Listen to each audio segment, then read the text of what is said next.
লেবাননে ইসরায়েলের পৈশাচিক শিশু শিকার। প্রতি ২৪ ঘন্টায় ১১ লাশের মিছিল, কাঁদছে পুরো বিশ্ব। আসসালামু আলাইকুম। পৃথিবীর ইতিহাসে যখনই বর্বরতা এবং গণহত্যার কথা লেখা হবে, ইসরায়েলের নাম থাকবে সবার উপরে।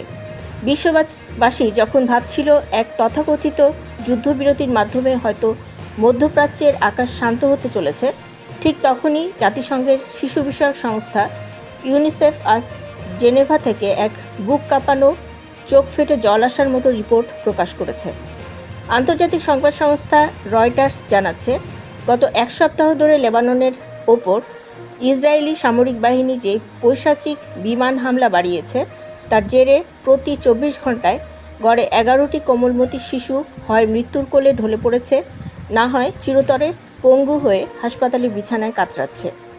যে হাতগুলো আজ খাতা কলম থাকার কথা ছিল, ইসরায়েলি হিংস্রতার কারণে সেই হাতগুলো আজ ছিন্ন বিচ্ছিন্ন হয়ে ধুলোয় মিশে যাচ্ছে। আজ আমরা দেখব সভ্যতার ইতিহাসে শিশুদের ওপর চালানো এই নারকীয় ও পৈশাচিক রাষ্ট্রীয় সন্ত্রাসের আসল চিত্র। রয়টার্সের বিশেষ সংবাদকর্মী অলিভিয়া লে পোই দেভিন আজ জেনেভা থেকে ইউনিসেফের অফিসিয়াল বিবৃতি তুলে ধরেছেন, যেখানে বলা হয়েছে, কাগজে কলমে যুদ্ধবিরতি থাকা সত্ত্বেও গত বুধবার রাত থেকে বৃহস্পতিবার পর্যন্ত দক্ষিণ লেবানন এবং বৈরুতের উপশহরগুলোতে নতুন করে কমব্যাট জোন বা যুদ্ধক্ষেত্র ঘোষণা করে ঝাঁকে ঝাঁকে ভারী বোমা ফেলেছে ইসরায়েলি ফাইটার জেট। কোনো অপরাধ ছাড়াই কেবল মুসলিম ঘরে জন্ম নেওয়ার অপরাধে গত ৭ দিনে শত শত শিশু ইসরায়েলি বোমার নিচে চাপা পড়েছে। ইউনিসেফ জানাচ্ছে, এই ধ্বংসলীলার কারণে লেবাননের প্রায় ৭,৭০,০০০-এর বেশি শিশু চরম মানসিক ট্রমা এবং আজীবনের জন্য মানসিক বিকলাঙ্গতার দিকে ধাবিত হচ্ছে। হাসপাতালের মর্গে ছোট ছোট কফিনে মোড়ানো নিষ্পাপ শিশুদের লাশ দেখে আজ চিকিৎসকের চোখের জল ধরে রাখতে পারছেন না। দর্শক, একটু ভেবে দেখুন, ১ মাসেরও বেশি সময় আগে এই যুদ্ধবিরতি চুক্তি চূড়ান্ত করা হয়েছিল, কিন্তু বাস্তব চিত্র কতটা ভয়ঙ্কর। ইসরায়েলি প্রধানমন্ত্রী নেতানিয়াহু এই চুক্তিকে ডাস্টবিনে ফেলে দিয়ে লেবাননের শান্ত জনপদগুলোকে ধ্বংসস্তূপে পরিণত করেছে। ইসরায়েলের ছোড়া বাংকার ব্লাস্টার বোমাগুলো যখন ঘন বসতিপূর্ণ আবাসিক ভবনে গিয়ে পড়ছে, তখন মুহূর্তের মধ্যে এক একটি পরিবারের সমস্ত স্বপ্ন মাটির সাথে মিশে যাচ্ছে। ধ্বংসস্তূপ থেকে যখন বাবা মায়েরা তাদের আদরের সন্তানের রক্তাক্ত হাত পা কাটা নিথর দেহগুলো টেনে বের করছেন, তখন সেই কান্নার পারস্য উপসাগর বাতাসও ভারী হয়ে উঠছে।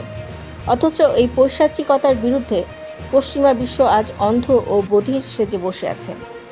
ইউনিসেফের মধ্যপ্রাচ্য বিষয়ক আঞ্চলিক পরিচালক এডওয়ার্ড বেইগ বেডার আজ তীব্র ক্ষোভ প্রকাশ করে বলেছেন, শিশুদের যখন শ্রেণীকক্ষে ফেরার কথা, বন্ধুদের সাথে খেলার কথা, তখন তারা প্রচণ্ড ভয়ের মাঝে আশ্রয়ের জন্য এক ছাদ থেকে অন্য ছাদে পালাচ্ছে। বৈরুতের রফিক হারিরি সরকারি হাসপাতালের বিছানায় শুয়ে থাকা 10 মাসের ছোট্ট শিশু আহমেদ কিংবা 5 বছরের ফাতেমাদের নিষ্পাপ চোখগুলো আজ পুরো বিশ্বকে প্রশ্ন করছে, তাদের অপরাধ কী ছিল। ইসরায়েলি বর্বরতা কেবল তাদের শরীরকেই ক্ষতবিক্ষত করেনি, তাদের পুরো শৈশবকে চিরতরে খুন করেছে। দর্শক, প্রতি 24 ঘন্টায় 11টি শিশুর এই রক্তাক্ত চিৎকার কি বিশ্বের বড় বড় নেতাদের বিবেককে নাড়া দেবে না?